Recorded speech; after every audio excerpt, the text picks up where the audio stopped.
A major WWE title shakeup has been pitched, plus WWE are planning some big UFC cross promotions, and we have an update on Jade Cargill's AEW status amid speculation around WWE. It is all in the Cultaholic Wrestling news right now. TKO Group Holdings is here. WWE and UFC are cohabiting under the same umbrella now, and to that end, we'll see some cross promotion stuff, which we're going to talk about in a moment, but I believe that UFC influence may lead to a major shakeup with WWE's title scene. Really interesting one, this. Better Wrestling Experience reporting, there is an opinion being discussed for a whole new title scheme in WWE. Revamps, new names, weight classes, trios, etc.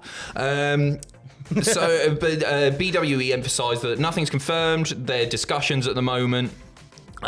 Very much the possible weight limit thing that seems to have a UFC very influence. much a UFC connotation if they were to do that. I mean, historically, WWE have had no real long-term success with light heavyweight divisions or cruiserweight divisions. They kind of they get behind them initially. They come and go. They come and go with do. They're like new toys. They play with them for a bit, then go, I don't want to play anymore. Yeah, they tried really hard, didn't they, with the 205 Live, the cruiserweight integration on Raw.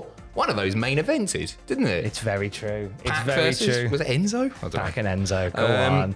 I hate it, Tom. You hate it? You hate the weight limit thing?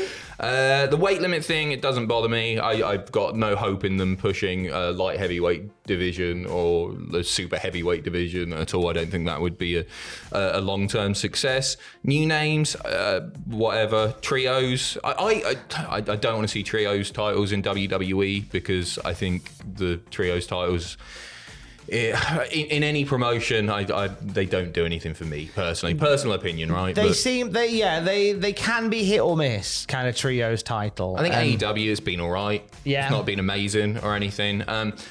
I don't think there's any massive problems with the titles, with the exception of the women's tag team titles in WWE. If it were me, and it's not, I would swap out the women's tag team titles for a women's mid-card belt, and I think that would be a lot more successful. Absolutely. I don't think many of these changes are necessary. New names, we just add new names. With that, I can see, there was the report that we had yesterday that said that the tag titles are splitting up again soon. Mm-hmm. So they're soon going to have two different sets of tag titles on Raw and SmackDown. Yeah, fine. So whether you have one called the WWE Tag Championships and one called the World Tag Championships, it could be as simple as that. Just so they're in line with one brand that has the World Championships and one brand that has I hope it's nothing more complicated. The revamps thing as well, it's like... Well, those tag belts definitely need a Yeah, redo. no, that's fair. Big we just got new world titles across the board, though. Yeah, I wonder whether they bring the tag titles sort of in line aesthetically with the... No, not another one of those. Another one? No. Scrap the pennies, sure. Scrap the pennies, but no, not another one of... Big WWE logo there, mate. Yeah, sure. All right. What's your favourite belt in WWE right now? My favourite right now? Yeah. Oh, I like the women's world title. Yeah, there's something nice about a white strap. Ooh. Yeah. On rear especially. It's good. It's good, that. I don't like the current Intercontinental title. I like the guy who holds it. Yeah. I like the fact that he calls it the Intercontinental Heavyweight Championship. Something about that. Oh, I like that. But I like the old belt. The US old IC belt. You like the US title? The newish one? Yeah. Looks like it's been 3D printed, but I quite like it. Yeah. That's all right. Anyway. It's all right. Now, TKO Group Holdings, now the sale is complete. All matters turn to how they can make even more money from both companies. Now, Nick Khan was telling Bill Simmons they're planning, quote, AllStar TKO Weekends, and these special events would feature SmackDown on a Friday, a UFC pay-per-view on a Saturday, and then a WWE Premium Live event on the Sunday. It was also mentioned during the Wall Street TKO grand opening that these would be commonplace, like sort of WWE, UFC, TKO takeovers of cities. Yeah, same city, same weekend, all in one place. It's actually really clever because you're reusing the same team, potentially some of the same staging, lighting, all of that stuff. You've got everyone there in one place. You save on travel. You do it all in one place. I think it's really clever, and I don't think it's unexpected. expected or anything like that.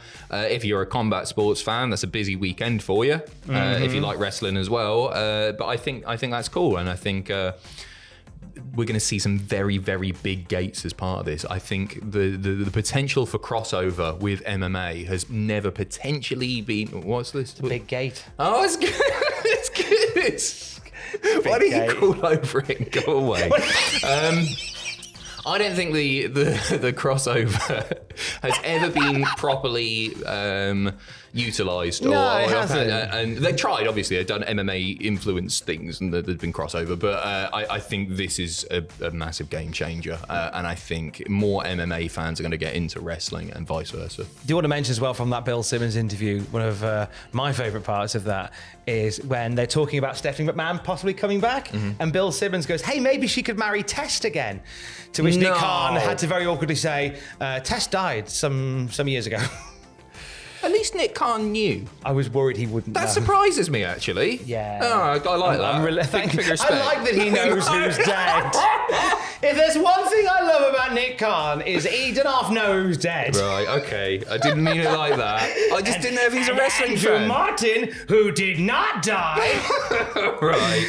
Matt Riddle, who did not leave, is back on Monday. PW Insider indicating that Riddle is slated to be out back on Monday for Raw this past week. He's missing the Weekend Live event and he missed Raw. What was just told to talent, it was a medical issue, and there was also, this all happened at the same time, that he had, there was assault allegations against the police officer at JFK Airport. We don't know how related those two things are, but regardless, Matt Riddle, update on him, he's back on Monday. There you go.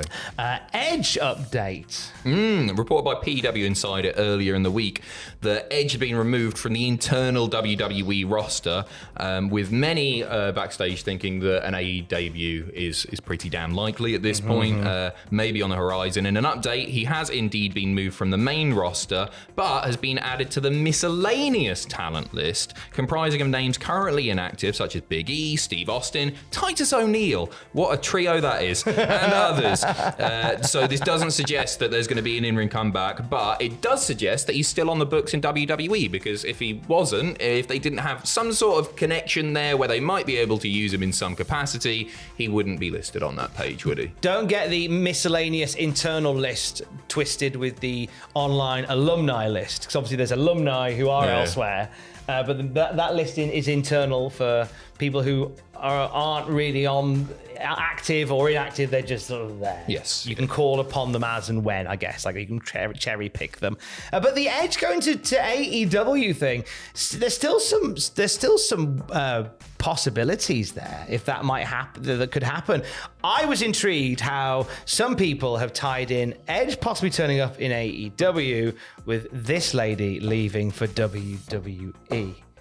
Right. I heard somebody say that could they maybe come to some sort of deal where we get Edge and you get Jade Cargill. That's the stupidest thing I've ever heard. That's not true. That's also stupid. Now, wacky. What a morning. Travel next. Now, here comes Ed Sheeran. I saw somebody. Who was it? Somebody. I saw somebody, and that's the end of the video. I saw somebody yesterday tweeting it. Did like a lot of retweets and likes, saying that CM Punk and Jade Cargill should show up on WWE together. What's that about? Am I missing something? Because they've been in the same company. Wrestling fans have straight stupid ideas. Intrinsic link between that pair. They hold hands and do like and come out to the Bellas theme. Well, I saw on Wrestling News Now said they're dating. So in that case, that must be true. They will date.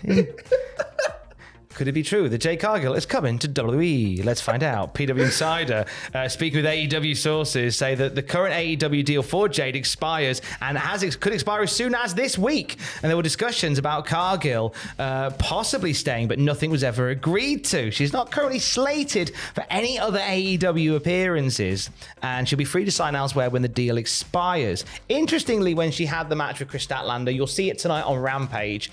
After the match, there's an embrace between the two. Quite a few people who were there live said it kind of felt like a goodbye. Yeah. Rather than It like a feels like show she's of done. respect. You know what? I don't know how to sort of phrase this.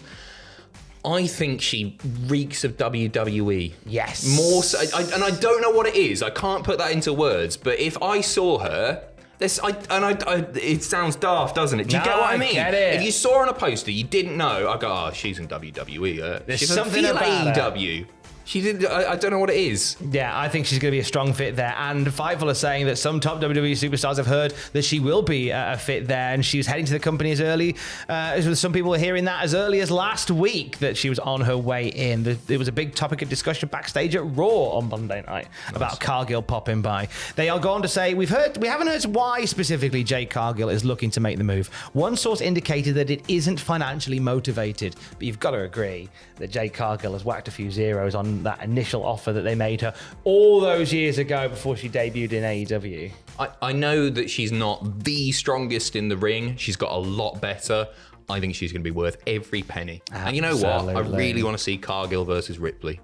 I'm well up for that match. I'm jumping the gun a little bit here. I'm getting ahead of myself, but that's a match. Well, you might be, because PW Insider has said that there are some in AEW who believe that Cargill will head to WWE and join NXT. There is something to be said for having her go there and just get. That's who beats Becky. Oh my giddy aunt! There's the massive debut, and she beats like one of the biggest stars in the industry. Cargill That's just it, walks isn't out and it? flattens her. Sorry, I totally interrupted you. You were going to say something really interesting. I'm glad you did. Yeah? I was going to say it's good to go to NXT because, like, as Dominic Mysterio is finding right now, it's a good place to go and sort of find the sides a little bit more and learn a bit more of the WWE way. Yeah. And Cargill would certainly benefit from a seasoning in that regard, but you are absolutely on the money, and I hadn't even planned for that bit. Becky Lynch being the one that Cargill takes the belt from on her first night. On her first night, it's got to be, hasn't it? Booked it. I'm into that. Packed it, booked it.